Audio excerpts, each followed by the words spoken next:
Hello friends, this is the InStyle Knitting Studio with you. This time, we will learn to knit the classic English ribbing. We already covered how to knit regular ribbing in a previous lesson. You can find the link below the video. This time, we will knit the classic English ribbing. What do? We cast on an even number of stitches. I cast on 10, including the edge stitches. We hold the needle with the stitches in the left hand, and the empty needle in the right. We slide the first stitch onto the right needle. The next stitch we will knit as a classic knit stitch, meaning through the front loop. We have also learned how to knit this stitch. There will also be a link below. Next, we make a yarn over with the right needle towards us. That is, we wrap the yarn around like this. The right needle is towards us. The yarn is away from us. We have made the yarn over. We slide the next stitch onto the right needle, moving the right needle from right to left. Like this, we lift the stitch and slide it onto the right needle.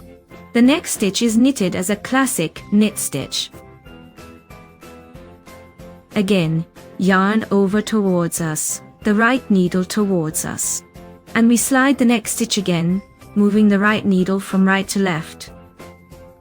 We knit another classic knit stitch. Next, we can combine the yarn over and the stitch slipping. That is, place the yarn in front of the work and insert the right needle into the next stitch, as if slipping it along with the yarn in front. This way, we can combine it into the next knit stitch in one motion. And we make another yarn over. We can skip the yarn over and simply place the yarn in front of the work and slip our stitch.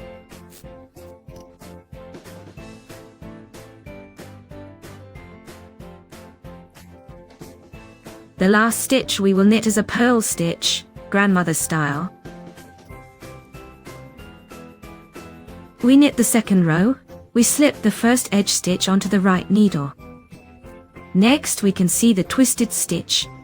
That is, 2 crossed loops. This is our yarn over and the slipped stitch from the previous row. We will knit them together with a classic knit stitch, meaning through the front loop.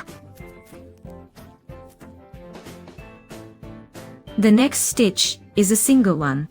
Before it, we will do a yarn over towards us and slip this stitch by moving the right needle from right to left. Slip onto the right needle. Next, we have another double stitch. We knit them with a classic knit stitch. We make a yarn over and slip the next stitch by moving the right needle from right to left. Again, a double stitch. We knit it with a classic knit stitch, and we can also combine the yarn over and slip stitch into one motion. That is, we place the yarn in front of the work and slip our stitch by moving from right to left. The double stitch is knitted together.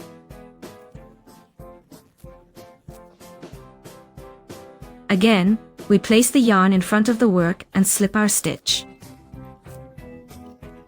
We get something like both a yarn over and a slip stitch at once. We will knit the last stitch. With a purl stitch using the grandmother's technique, we turn the work. The first edge stitch is slipped onto the right needle. We have double stitches again. We knit them with a classic knit stitch. Again, we make a yarn over and slip a stitch. Once more, a double stitch is knitted with a classic knit. Again, we make a yarn over and slip a stitch. We will continue this for the required number of rows.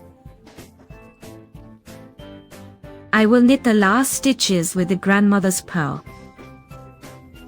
We turn the work and continue. The first edge stitch is slipped. Double stitches are knitted with a classic knit. We make a yarn over.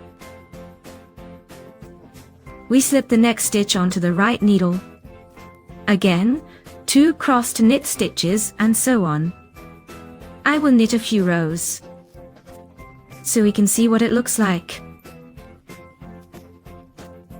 When using such a ribbing in the fabric, this is what the English classic ribbing looks like. It is more voluminous compared to the regular ribbing.